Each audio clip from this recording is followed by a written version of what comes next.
ഞാൻ ഗുജറാത്തിൽ ഒരു സിറ്റി കൂടെയാണ് ഞാൻ യാത്ര ചെയ്യുന്നത്. ഇത് ഗുജറാത്താണ്. ഇത് ജാംനഗർ എന്ന് പറഞ്ഞ സ്ഥലമാണ് ഗുജറാത്തിൽ. ഇവിടെ ഒരു ഒറ്റ മനുഷ്യന്മാർ ഒരു ബൈക്കുമ്പോൾ പോണ ഒരു മനുഷ്യനെങ്കിലും തലയിൽ ഒരു ഹെൽമെറ്റ് ഇട്ടത് ഞാൻ കാണുന്നില്ല. നിങ്ങളാരെങ്കിലും കാണുന്നുണ്ടോ? ഞാൻ കയറി ഓട്ടോറിച്ച ഒരു സിറ്റി കൂടെ പോയിക്കൊണ്ടിരിക്കുകയാണ്. ഡ്രൈവർക്ക് ഒരു ചങ്ങായി ഉണ്ട്, വർത്താനം പറഞ്ഞാൽ കാലൊക്കെ കയറ്റി വെച്ച് സുഖമായിട്ടിരിക്കുക. അപ്പം ഇവിടെ ഞങ്ങൾ രണ്ടാളാണ് ഇപ്പോൾ. ഇതാ ഇത് ഒരു മോട്ടോർ സൈക്കിളുകാരനും ഒരു നിയമം പാലിച്ചിട്ടില്ല എന്നാണ് ഈ പറയുന്നത്. അതായത് ഒന്നിനും തലയിൽ ഹെൽമെറ്റില്ല. ഇവർക്കൊന്നും ഒരു ഫൈനും ഇല്ല. പിന്നെ തലക്കൊന്നും ഒരു വിലയില്ല. നമ്മൾ കേരളത്തിൽ ബൈക്ക് ആയിട്ട് ഇറങ്ങിയാൽ ഒരു 500 രൂപ ഫൈൻ കിട്ടും. ഇതൊക്കെ ആണെങ്കിൽ 1000 രൂപ 2000 രൂപ എത്ര ക്യാമറ കാണിച്ചാൽ അവിടെയൊക്കെ ഫൈനാവൂലേ?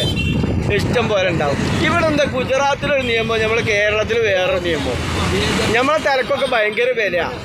ഗുജറാത്തിലെ ആളുകളുടെ തലക്കൊന്നും ഒരു വിലയില്ല. ഓരൊക്കെ സുഖമായിട്ട് അതാ യാത്ര ചെയ്യണം. ഒരു ഫൈനും ഓർക്ക് വരില്ല. ഇവിടെ എവിടെയൊന്നും ക്യാമറയും കണ്ടിട്ടില്ല കേട്ടോ. തലയിലൊക്കെ കെട്ടിയിട്ടൊക്കെ പോകണം. ഇപ്പോൾ ഒരു പെണ്ണാപ്പാ പോകണം. അങ്ങനെ 2 കുട്ടികളായിട്ട് പോകണം. ഓട്ടോറിക്ഷക്കാർക്കും തന്നെ ഇതേമാതിരി മറ്റേ പ്രത്യേക ഡ്രസ്സ് എന്നൊന്നും പറയാനൊന്നുമില്ല.